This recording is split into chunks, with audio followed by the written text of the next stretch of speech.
Kakoa Pau Anaho. This is Kaio'Pua 5 with the Koani Foundation with another segment of Voices of Truth, one-on-one with Hawaii's future.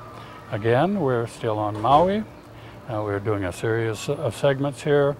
Today we're having with us this morning ilani Kapu.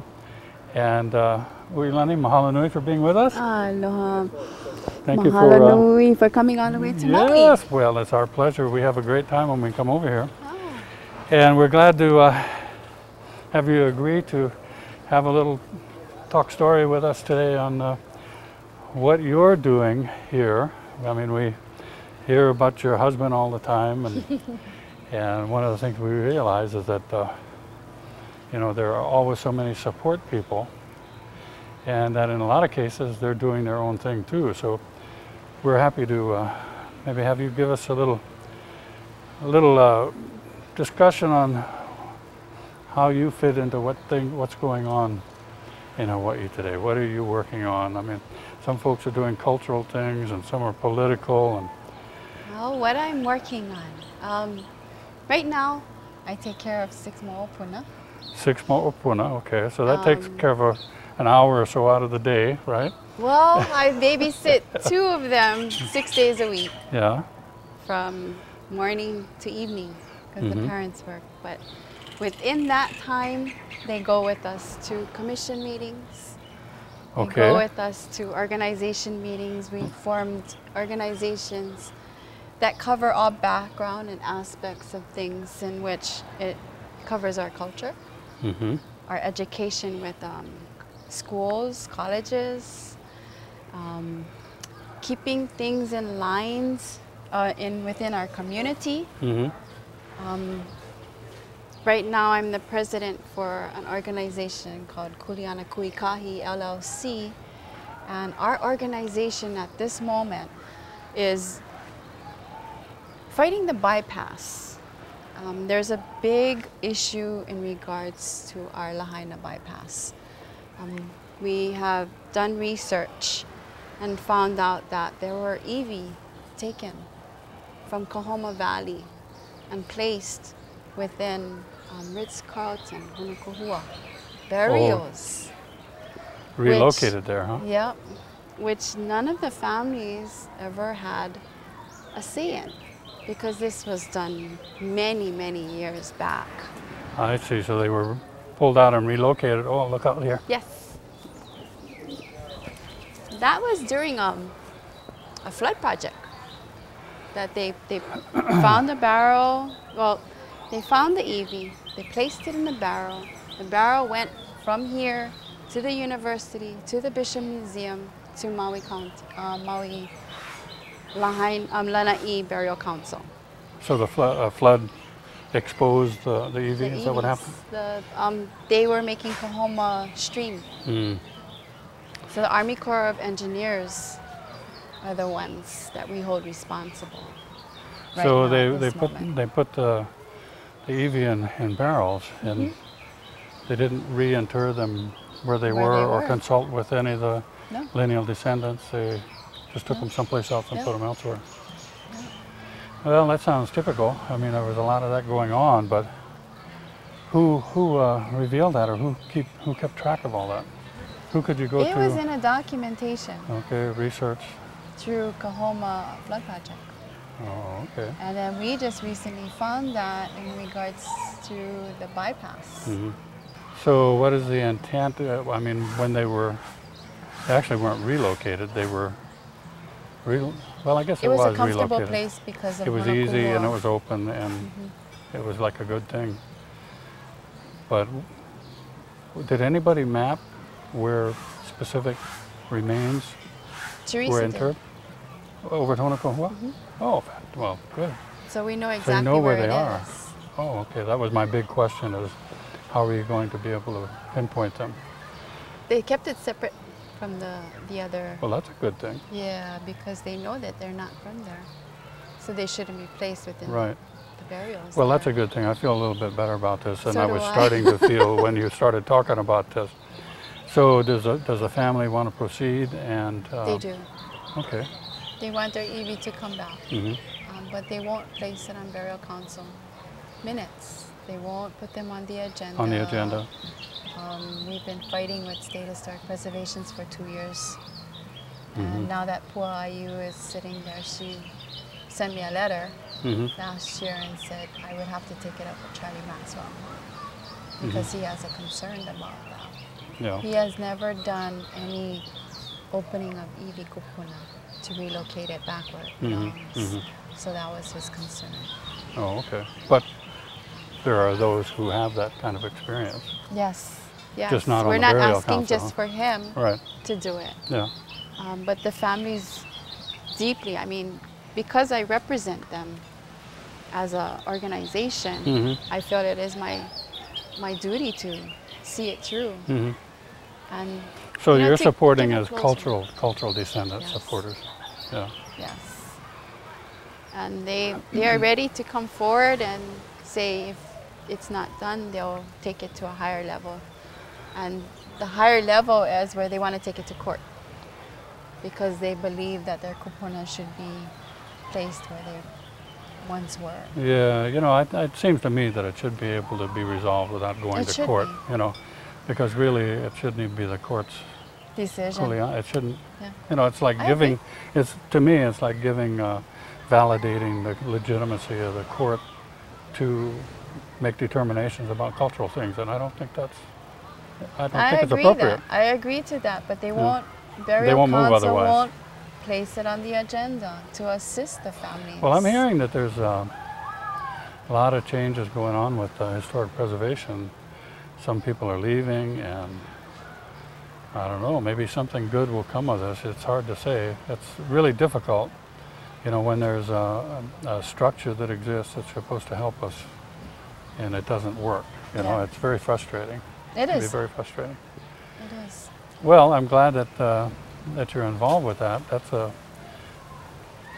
a major major responsibility. But somebody has to kind of coordinate things.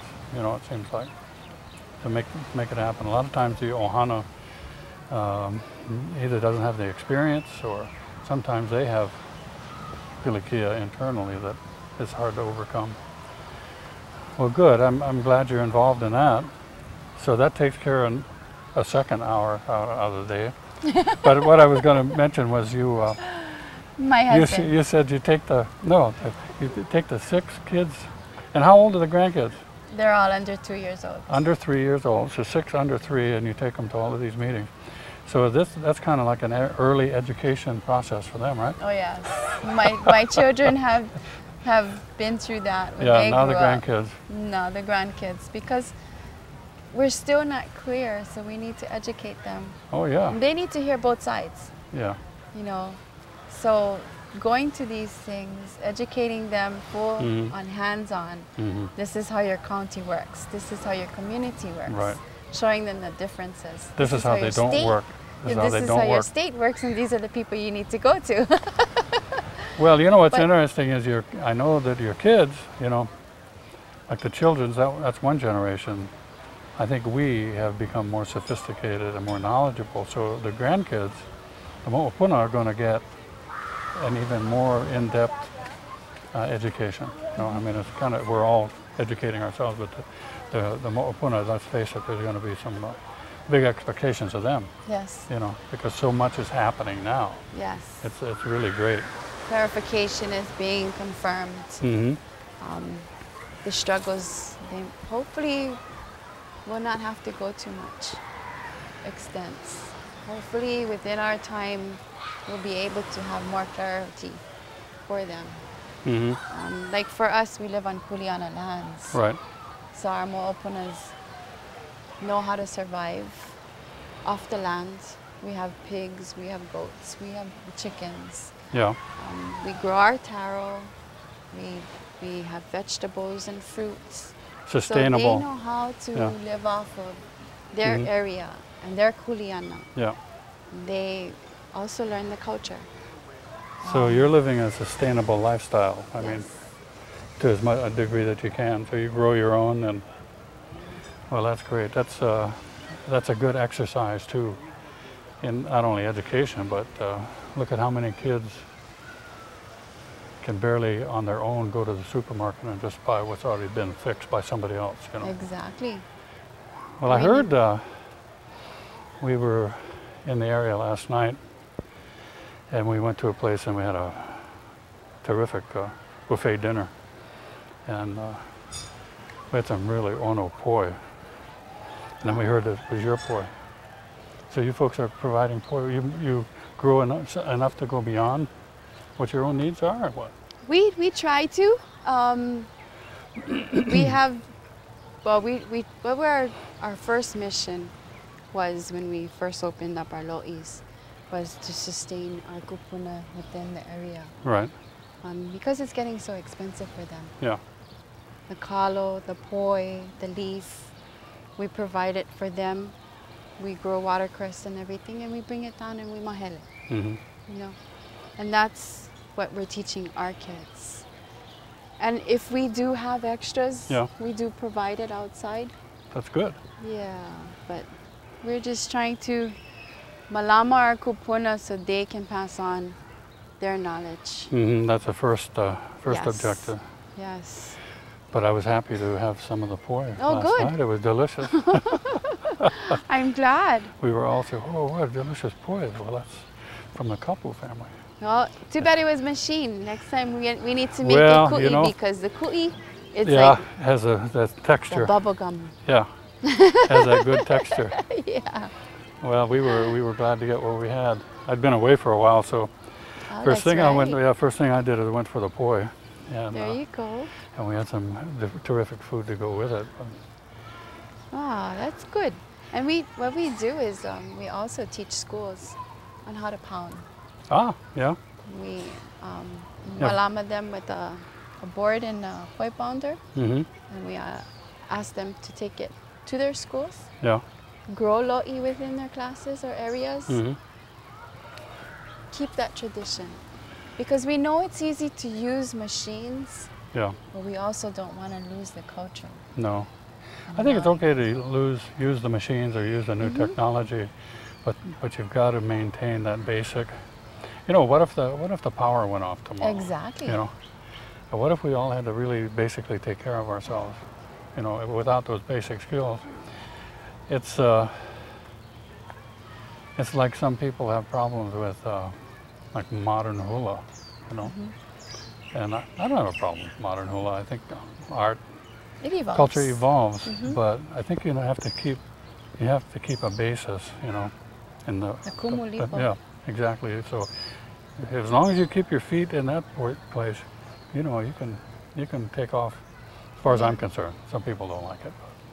Yeah, I mean, the world evolves. Yeah.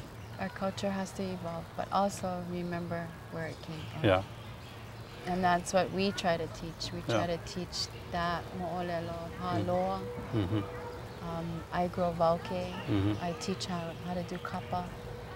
I share about Where are you growing vauke at? Up on our aina. Oh, you have enough water? And I mean, it likes it up there? Yeah, the sun. It's goodness. very close to La. Yeah. So the sun provides it, and it just spreads. It grows wild. Well, we grow it on Kauai, and we've tried to transplant it into different places, and some places it just doesn't like. Oh. And some places, boy, it just takes off. You have to stand back because it just takes off. But that's good. Vauke is a neat plant. Mm-hmm. And so a lot of our schools on Kauai have their own Vauke patches, because Sabra Kauka goes and she does classes on kapa making and so forth. I've sat in her class. When they have their own materials to begin with. I mean, if you don't have the whole picture, you know, from growing it and tending it, you know, keeping it clean, and all the way through making the tools. I mean, there's a whole major process to getting it all done. We have some connections with tool makers. We made our own at first, and we really enjoy them. But then it turns out that there are some people who now are specializing in making tools. What do you folks do for your kapa tools? We make our own. You make your own, yeah. Our group makes our own. That's and a good. We encourage people to do that also, because that's your good in mana. itself. Yeah, that's good in itself, especially when you're making your watermarks and the designs. Yeah, that's your mana. That's your genealogy. Yeah, yeah. And that's who you can identify your kappa after that. Yeah. Because only It's you in have that watermark. It's your product. When you go to the schools, though, what do the children use? You let them actually beat kappa themselves? Yes. Yeah. We like to bring them to our place. Oh, okay. The reason for that is because they get to see the plants. Yeah, that's They good. get to see the areas and what it is. They do take branches home with them so they can start their own. starts. So we like to do that because it's a hands-on environment. Right. It's just not kappa. Right. Or when we work in the lo'i, like some of the schools stay the weekend. And what we do is the kani, well, everybody does the lo'i the first day. The next day the kani go and they do their own, and the wahine take their morning and they do their valke. And the valke is the whole day. Yeah. Like for me, I only have certain dyes that I work with because that's all I provide on my aina. But I share with them all the different types of plants that they can use. Right. Wherever they go, you know, they look at things different. And especially with the coconut trees. You know, you look at la'au different after you start working. Oh, yeah. And making implements. You make pahus, you make your kappa implements, you make, like the kane in our group make their weapons. So what we try to enhance in them is you don't have to go to Bishop Museum to see everything. You can have it in your own home. Yeah. And you can pass it on to your families. But it's hard to get la'au now because only certain types of wood can be used for certain types of things. Yeah. Sometimes you have to go outside. I know we have some up in Koke'e on Kauai. So we have a pretty good stash of wood. And some people have to go to Hawaii Island to get the wood that you need. So, but you know, if you have to, that's the tools in themselves. I mean, I enjoy just like making weapons and tools. Working with wood, I love it. And the thing is, it's you know, it's a living. It's like it has its own life. Yeah. You know. And one thing I found early on is when you work with like modern power tools on wood, you don't get as good a product as if you work with the old style. It does different things to the wood. So you have your own ko'i? Yeah. Oh yeah. Yeah. I've made all years and years ago. Yeah. That's when I first got kind of enticed into it. I liked the tool making, so I got into that.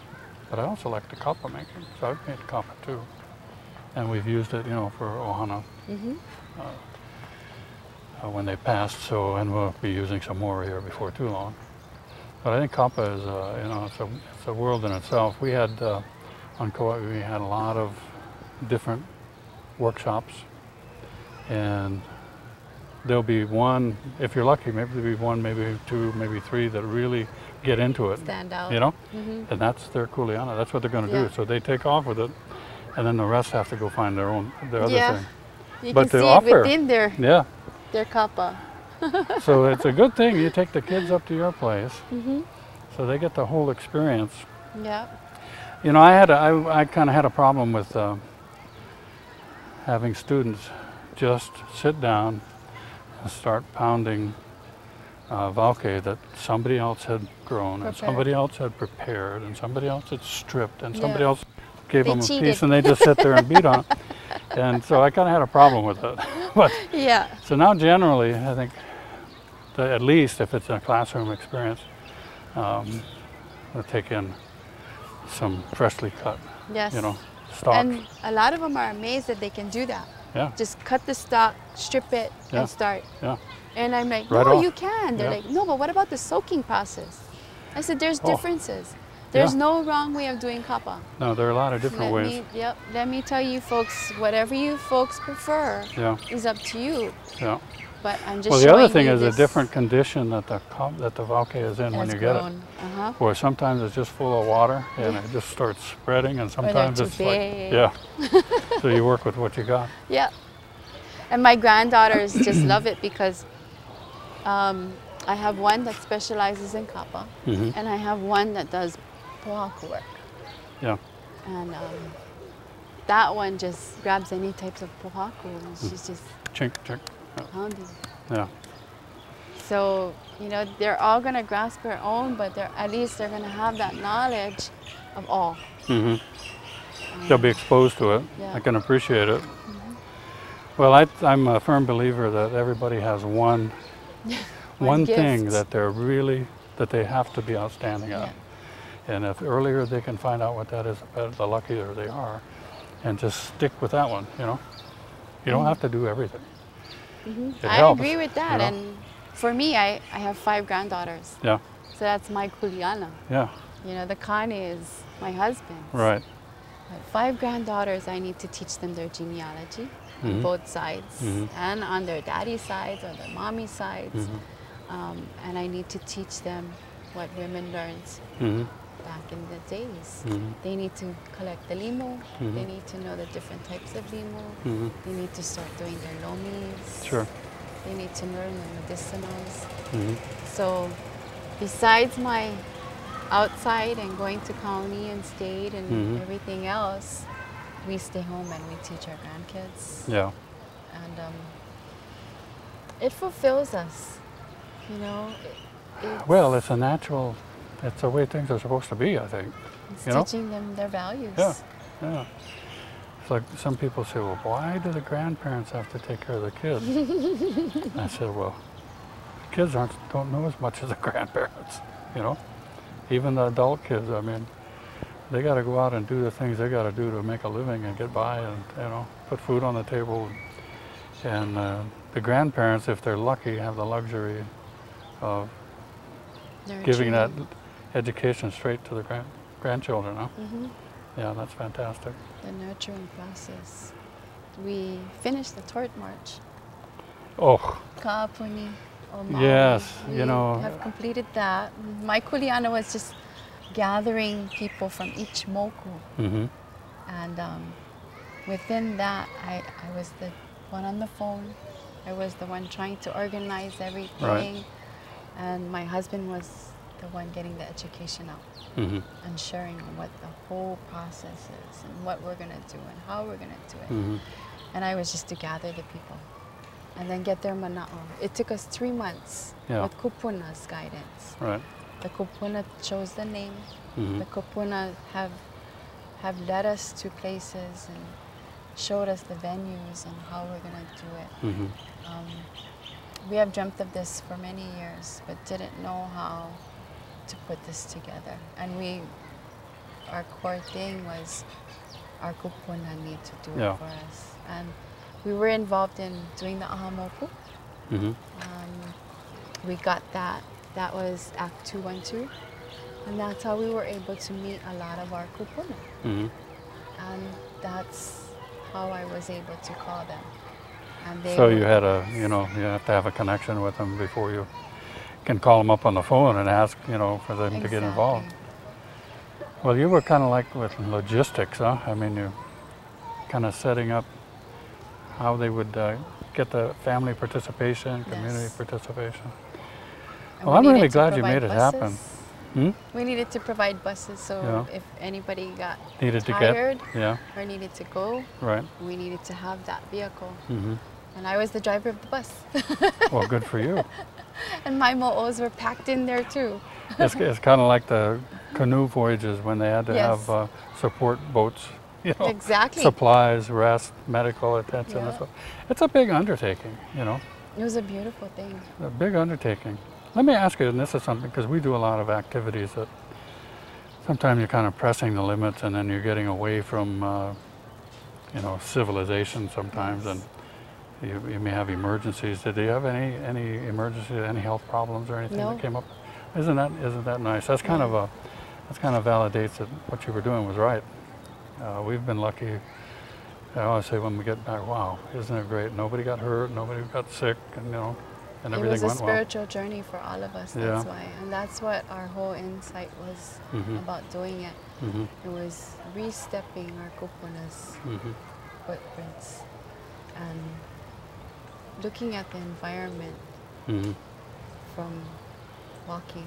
The kupuna that were with us, we went into areas and they were like, oh, look at that plant.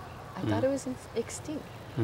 So pictures were taken, documentation was done. And now we know where that plant is.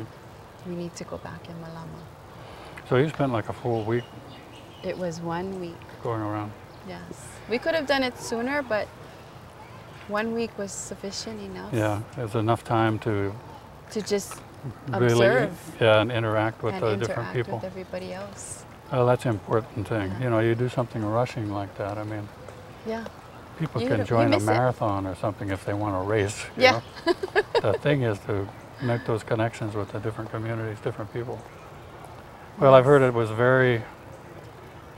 people were very moved. You know, we've heard the thing about hope, you know, that those kind of things give people hope. And it's such a natural process for doing things. Well, we're glad, very, very glad that you're doing all the things you are. Glad that you have the spare time, even though you have a little bit of your time occupied with your six moral puna. We always give up things that we think is right, which is pono, which is spiritual. Yeah. And I mean, people are still calling us to find out what's happening. So we're still going to continue on. Oh yeah, I mean, this is an ongoing thing. I mean, May 2nd you're probably is our thinking about you're going to do it again. You know, got to keep doing it. Well, ilani, mahalo nui again for being with us. We're just about out of time for this segment, but we appreciate your sharing, and we hope that some of you people sitting there are looking at, you have some grandchildren to take care of. There's no excuse for not getting out and doing some other things too, and taking the kids with you. Kaiopua 5 with the Kiwani Foundation, saying once more, mahalo nui. Tune in Voices of Truth, one-on-one with Hawaii's future at every opportunity. Mahalo, ahui ho.